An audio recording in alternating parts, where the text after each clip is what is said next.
part of the interview committee, but she had the 5 grandchildren, and I got to go to the interview.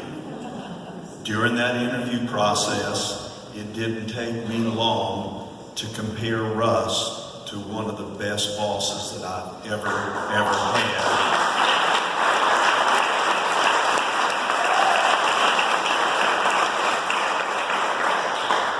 And I texted my wife while she was taking care of the grandchildren and said, I think we found the guy. My boss that was my best boss was a fact-driven guy. He said, give me the information. If he didn't get enough information to help him understand what the situation was, he would ask for more. Then he would make his decision. So it wasn't, well, I'm just going to jump. Let's do it from the facts, and that's what I hear from Russ here.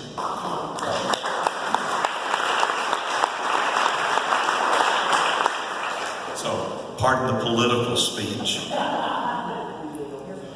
It was a paid advertisement. Our topic was transparency.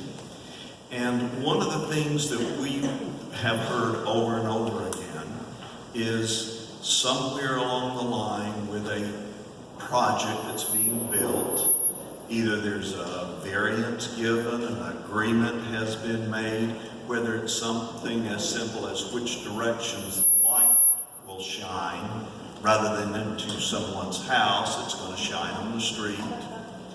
But that information is not recorded. So when a neighbor complains about the light, then when code enforcement goes, says, well, I've got this document that says this is what it's supposed to be, and they're not in violation. Somebody didn't record that information with that particular piece of property.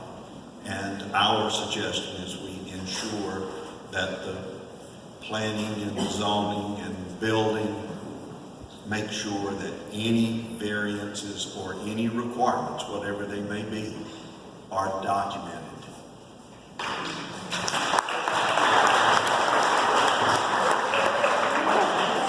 That's a big one. There's people that have lived through that. And his example of the lights, he didn't make up. So next, Pat.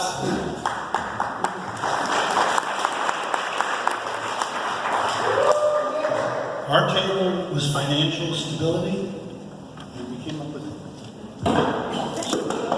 several ideas.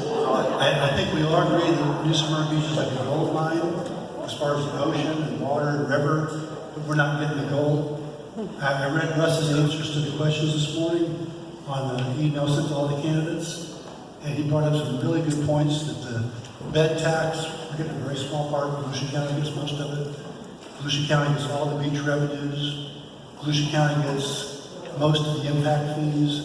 So our table's proposal was all this traffic we're concerned about, turn it into an asset. At $5 a car at the beach, they went from $4 to $20 in 4 to 5 years. Why can't we go to 25 and we keep the last 5 instead of all going to Volusia County? Okay? And at that point, you're welcome, beach viewers. Okay? Add $10 a car for the residents to stay in New Smyrna Beach, not to go to Volusia County. Add bed tax in addition to what's already there, it'll stay in New Smyrna Beach. Add impact fees to what's already there, it'll stay in New Smyrna Beach. The city of Marina has a 3 to 4 year waiting list to get a boat in there, which tells me they're not charging enough. Okay, so possibly looking at raising the fees there. And last but not least, the boat ramp green area, I'd love to stay green. Right now they're charging $10, which they've never charged before. And it's packed on the weekends. They didn't stop one person. So I'm saying, is that all New Smyrna Beach money? You know? I don't know that. Okay, if it's not, if it is, maybe down the road, you know, a year from now or so, make it $15. Once again, it all stays in New Smyrna Beach. So those are just things taking our goal of mind and keeping the goal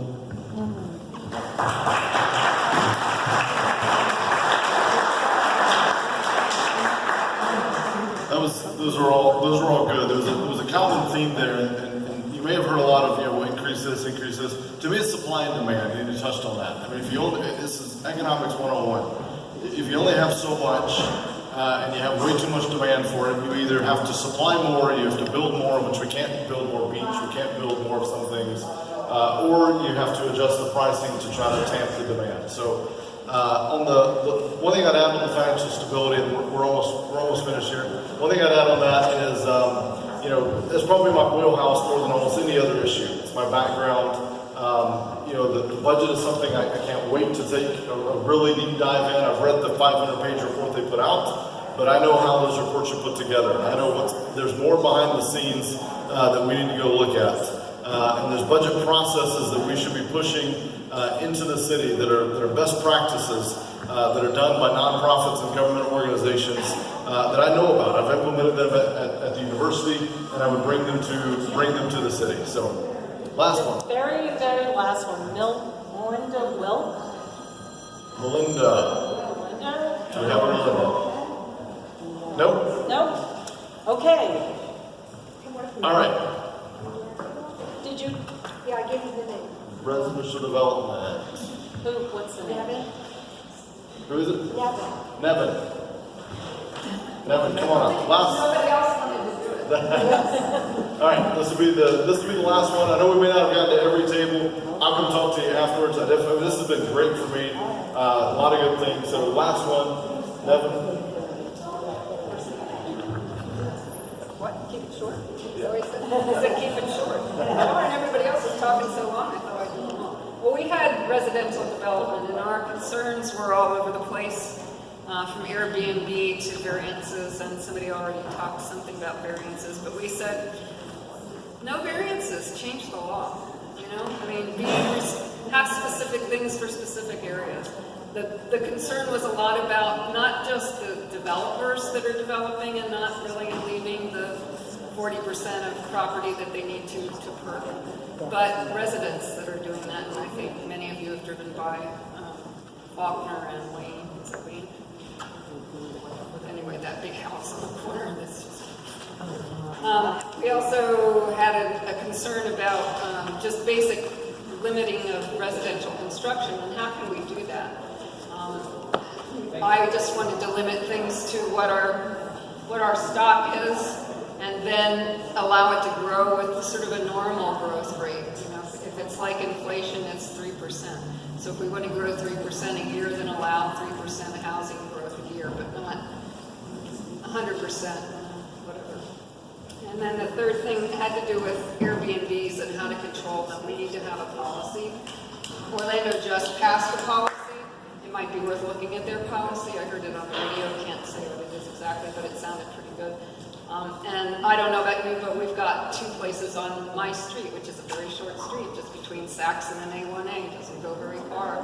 And one of them is well managed, and the other one is not. And that's because the landlord wants to manage it well, or the landlord does not want to manage it well. And we need to have consistency.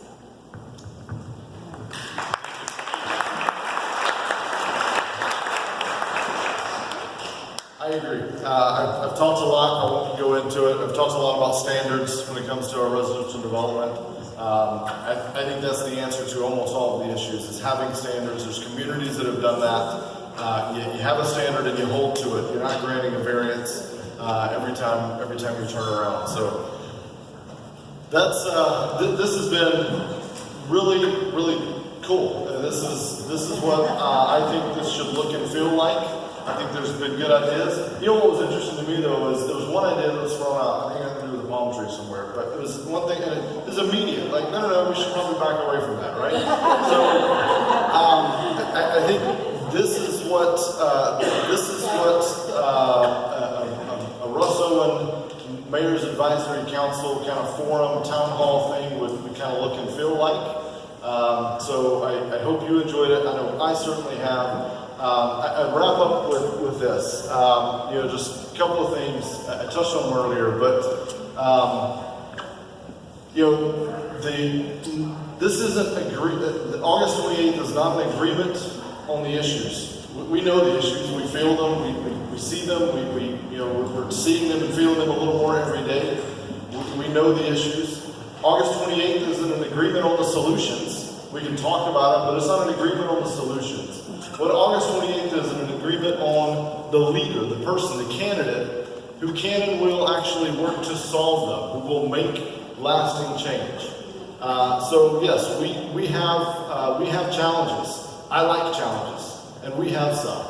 I'm a problem solver, and we've got some problems to solve. But I've spent my entire career facing challenges and solving problems, and I'm ready to do the same for New Smyrna Beach. So I'll end with this really quickly.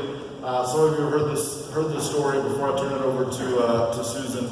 I was putting a dishwasher in a couple of weeks ago, and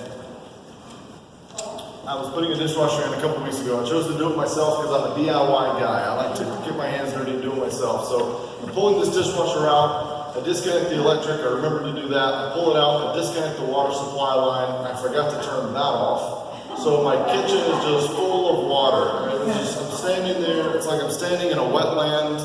Some developer called, wanted to build there.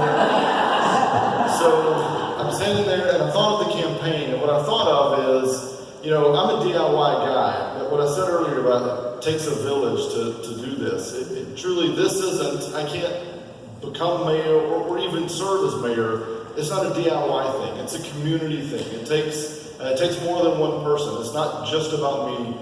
It's everyone. So I asked on August 28th, early voting starts tomorrow, I'm told. So early voting starts tomorrow. So I asked that on early voting on August 28th that you help me send a message to City Hall. And the message to me that needs to be sent to City Hall is that as residents, we're tired of talk, we want action. We're tired of listening, we want results. And that we're tired of current leadership, we want Russ Owen to lead the charge.